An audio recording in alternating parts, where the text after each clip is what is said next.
Arteezy is rocking a 70% win rate on Shadow Fiend as a carry. This hero has a subpar win rate of 45%, but somehow Arteezy knows how to make it work. While he is doing this on his Smurf, the Smurf itself is top 50, so let's see how he's able to do that. Starting with his early item build, Arteezy always buys the same items except for some rare occasions. His standard build is triple branch, a set of tangos, circlet, and stick.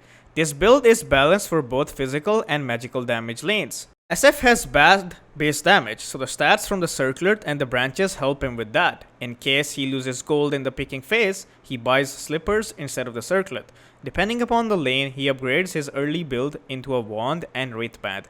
The wand helps him with sustain and the wraith band allows him to harass the enemy with right clicks, whilst also having some additional armor to outtrade their right clicks.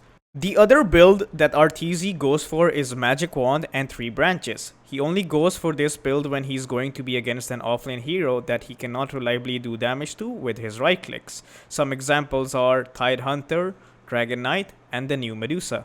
These heroes don't take much damage from right clicks, so his goal in the lane is to spam his raises to do damage. For that, the wand charges help with mana, and he also skips the wraith band in this case and buys a Basilius instead. Notice how both these items help him with mana, which in return helps him in spamming raises consistently. Not only that, but the aura from the Basi allows his support to have mana regen, with which they can also spam their spells.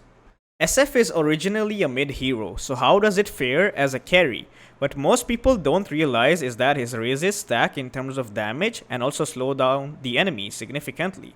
These two aspects are strong in lane due to the fact that most offlaners don't have the mobility or sustain to deal with it. In short, SF is an insanely strong laner if he gets to consistently use his raises on the enemy, which is especially easier in the safe lane as you have a support that can set up for your raise combo, allowing you to land all 3 raises on the enemy. Not only that, with the addition of Blood Grenade in 7.33, it is even easier to land raises and destroy the enemy.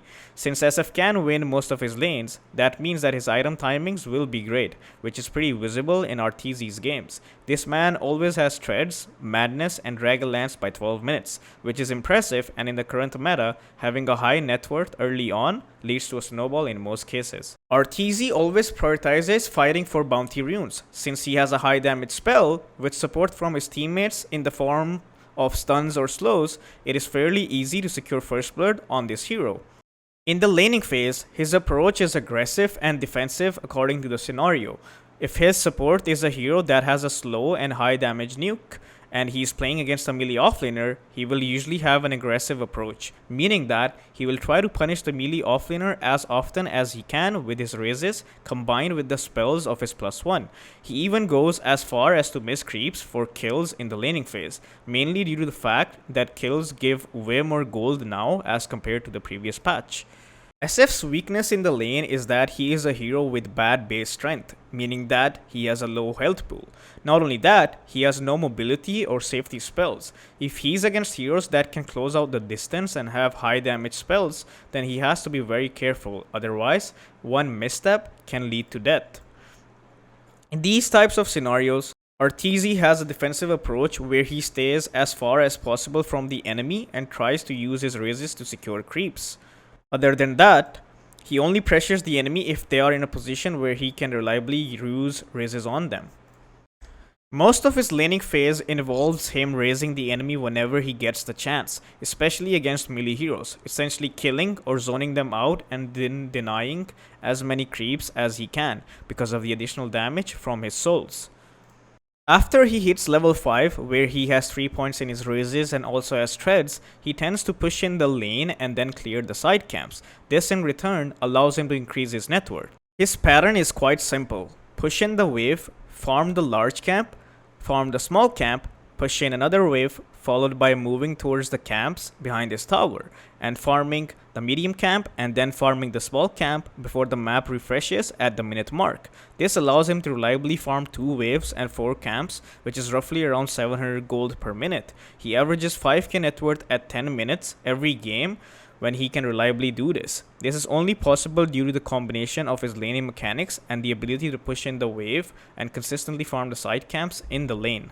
If Arteezy finds himself in a hard lane where he can no longer lane, he tends to skip Madness and buy something like a Falcon Blade or Midas. He goes for the Midas when his hero lacks levels. My initial thoughts were that it was just a tilt buy, but all of the games where he went Midas instead of Madness were the games he was booted out of the lane early and was around level 6 or 7 at 10 minutes. So the Midas helps with the experience deficit. If he has decent levels but no farm and needs to fight his way back in the game, he tends to go for Falcon Blade. It provides him with HP and mana regen that will help in using his raises to farm, and not only that, he can also fight if required with the additional HP. After that, he buys Dragonlance for the sustain and starts participating in fights mainly due to the fact that if he lost his lane, the enemy will snowball off of it.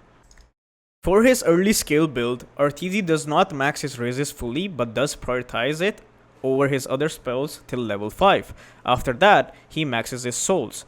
That is mainly due to the fact that raises are essential for laning and the damage from the souls is essential post laning phase where you will be hitting creeps with madness. After maxing his souls, he does not go back to putting the last point in his raise. Instead, he starts putting points in the presence of the Dark Lord. It reduces armor in an AoE, which allows him to do even more right click damage, which is helpful in clearing camps faster as well as doing more damage in fights. He usually takes ult at level 11. Sometimes he takes it a bit earlier if he's sure that the enemy will let him use it. If he's against a lineup that with a lot of stuns or silences, he doesn't tend to take it. In every game, Arteezy goes for Treads followed by Mask of Madness and Dragonlance. He usually has these items by the 12-minute mark. SF has a high damage output from his right clicks due to the damage from souls but lacks sustain. To utilize his attacks properly, having additional attack speed helps. An item like Madness, which provides lifesteal as well as attack speed, is really good on SF as it's the key to sustaining in the jungle and farming at a good pace. Dragonlance is your early fighting item. A hero like SF with no mobility or catch is immune to being kited and being caught. The additional attack range from Dragonlance allows you to not compromise on your position, which in return helps you in not being kited and caught. Not only that, SF is a squishy hero. The stats from Dragonlance not only gives him some HP to work with, but also give him a damage plus attack speed. So overall, a great item and a must buy in every game. This item also scales through the game because you can upgrade it into Hurricane Pike, which helps with positioning even more. Arteezy has two ways of fighting. If the game is even, Arteezy doesn't actively look to fight with his hero and focuses more on hitting his item timings. A hero like SF with no mobility and ways to protect himself is prone to getting killed easily in fights. Arteezy keeps farming and what happens is that the enemy tries to gank him, but with the strength, Treads plus the HP from Dragonlance, this hero has around 1700 HP to work with at level 11, which in return helps him in not getting bursted down and turning around fight with his ult. And if his team is in the lead, he tends to join fights, which makes it even harder for the enemy team to fight against. He farms aggressively towards the enemy side while also rallying down lanes with his teammates to close out the map for the enemy team. Every video takes a lot of effort and I want to keep helping you guys by making quality content. If you are enjoying the video, please make sure to like the video as it helps with the YouTube algorithm, and also subscribe. Now back to the guide. After getting his Madness and Dragonlance, Arteezy tends to focus towards the triangle because that part of the map allows you to pressure the enemy by pushing in waves and also provides you with more XP and gold than the other jungle. His farming pattern is quite simple. He farms the large camp, farms the ancients. If there's an enemy wave near the tier 1, he farms that and pushes it out and then goes towards the second ancient camp. He does this back and forth every minute. He doesn't go deeper towards the enemy territory in terms of farming because SF is a hero that cannot escape when he's caught. So he has to be played with caution until he gets the required items like BKB for example. Arteezy has a lot of variation in his mid-game itemization.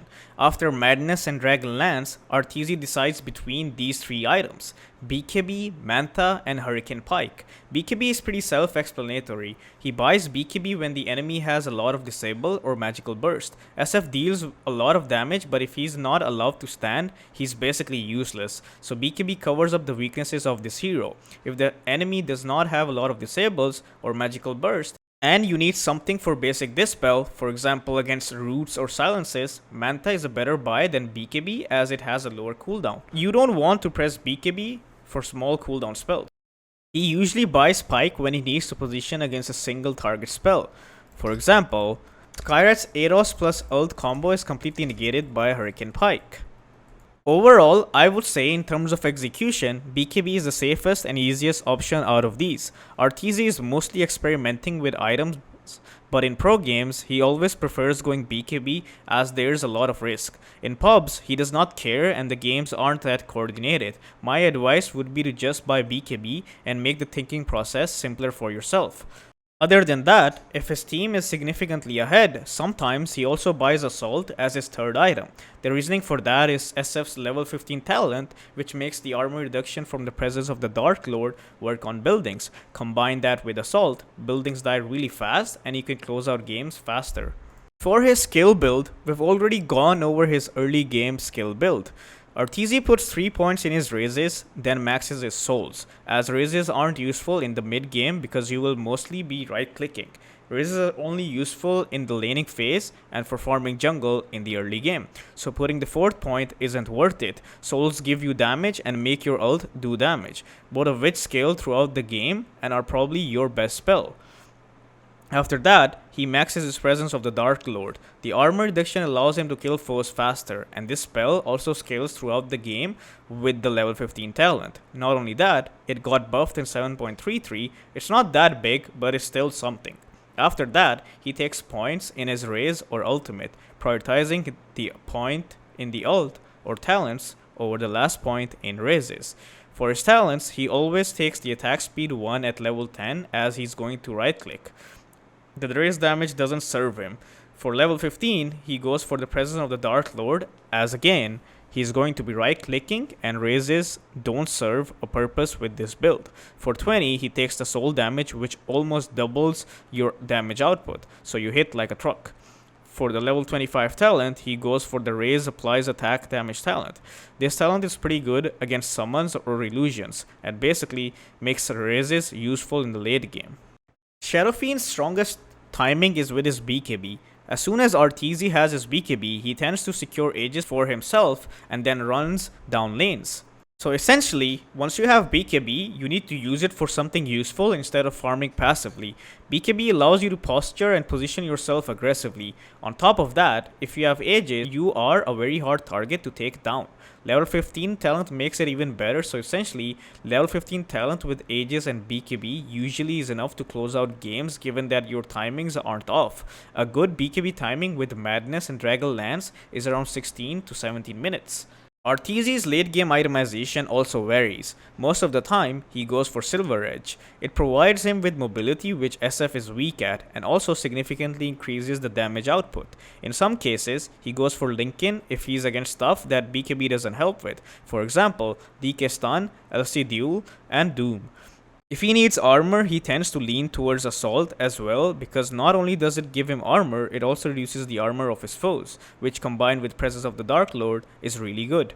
Other than that, sometimes he goes Butterfly if he is against physical damage, and sometimes he goes for MKB if he needs something to pierce evasion. His 5th item is usually Satanic or Scotty, or in some cases, both. Keeping all of this in mind, a no-brainer secure build, in my opinion, would be Treads, Mask of Madness, Dragonlance, BKB, Silver Edge, and after that, you can make something according to the game for your 5th item, keeping all the things we've talked about in mind. When it comes to team fighting, if Arteezy has BKB or Aegis, he tends to position himself in the front so that the enemy jump on him rather than his team. This allows him to tank up spells and open BKB and kill everyone. Ideally, when he uses BKB, he does not use his ult mainly due to the fact that ult has 1.67 cast time. Every second of the BKB is precious and you want to right click as much as you can in that duration. SF's ult in the physical build isn't used for damage, rather it is used to fear the enemy. He usually uses ult in situations where he wants to stop the enemy from escaping or killing him in clutch moments. If he doesn't have BKB, he does not look for fights, rather farms, and as soon as BKB is up, he starts pressuring again. In even games, Arteezy only goes high ground if either the members of the enemy team are dead or if he has Aegis. If Roshan is not alive, he usually postures aggressively in the enemy jungle, farming that area until Roshan respawns, basically ensuring control of that area. After he gets Aegis, he goes high ground. When he goes high ground, he postures himself aggressively and hits the buildings. He does not dive, he keeps focusing down buildings because SF takes down buildings really fast. He keeps doing that till eventually they get better trades and the game ends. The key thing here is discipline. If he doesn't have Aegis, the enemy team is fully alive. He doesn't jump high ground because it's really easy to throw from that position. If you are interested in private coaching, you can join my Discord link in the description. Do let me know in the comments if you have any feedback. That will be it for this video. Please make sure to subscribe and like the video for more high quality content like this. Have a nice day and good luck with your games.